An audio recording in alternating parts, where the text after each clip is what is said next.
So welcome, Andrea. Having me join you today to share an overview of neuromuscular breathing weakness.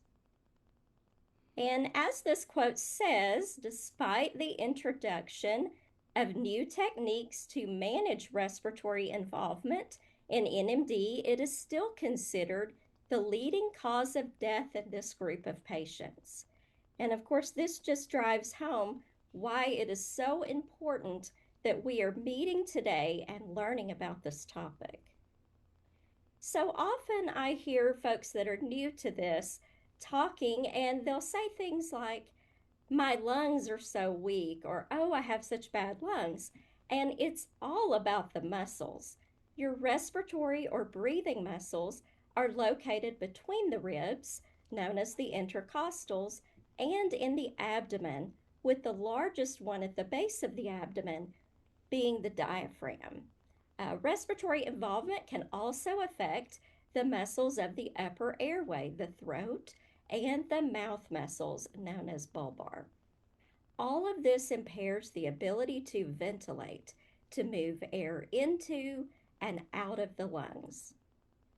There are some things that can influence the degree to which one has respiratory muscle weakness. They include skeletal abnormalities, particularly for those with congenital onset, for things like scoliosis and other skeletal abnormalities, and these can reduce the space for the lungs to grow and expand. We can also experience limited lung expansion secondary to chronic microatelectasis. That's where tiny air sacs or alveoli within the lung become deflated. So, in other words, we have less space for air to go. And then muscle atrophy and contractures with degenerating joint cartilage of the rib cage. This can cause increased chest wall stiffness. And as you can imagine, if we already have difficulty moving air into and out of the lungs, the stiffer that chest wall is, the more difficult that can be. It's important to also understand the relevance of blood gases. So, the ability of our lungs to expand and take in oxygen, or O2, and exhale or push out the waste product of that air, which is carbon dioxide or CO2, this can be difficult due to weak breathing muscles. It's important to understand that one can have a normal oxygen saturation level, but they can also have an elevated carbon dioxide level. And often that starts as a result of hypoventilation or underventilation. This always begins during sleep. And I like to say that, particularly for those of us with slowly progressive conditions, it has a way of sneaking up on us. These symptoms that I've shared on the slide, this isn't an all encompassing list. This is just what we hear so often from those in our community, particularly in our private online support group. So these can be subtle, they can be gradual and onset, and these things won't necessarily happen daily in the beginning.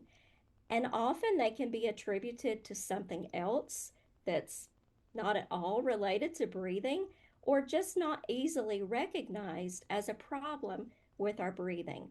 For example, the anxiousness or shortness of breath when lying down, that symptom, this was something that my middle sister Cheryl experienced, and none of us thought of this as a problem with her breathing because we knew that she could not independently rise from a fully reclined position.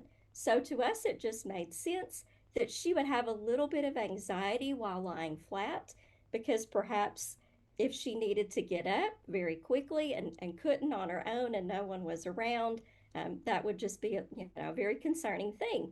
Another symptom, fear of going to sleep, which we hear more so from children, and or restlessness while trying to sleep. Frequent awakenings after short periods of sleep, nightmares.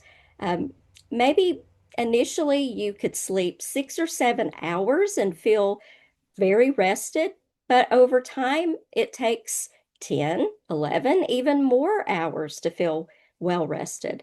That could be a symptom of hypoventilation.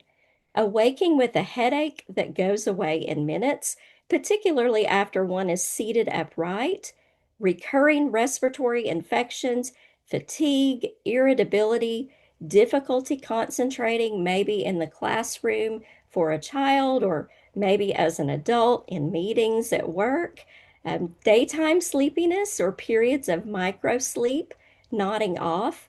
And then, do you find that you need to set multiple alarms to wake up for an appointment? So, that difficulty waking up, that too could be telling you that you need to look into an evaluation of your breathing function.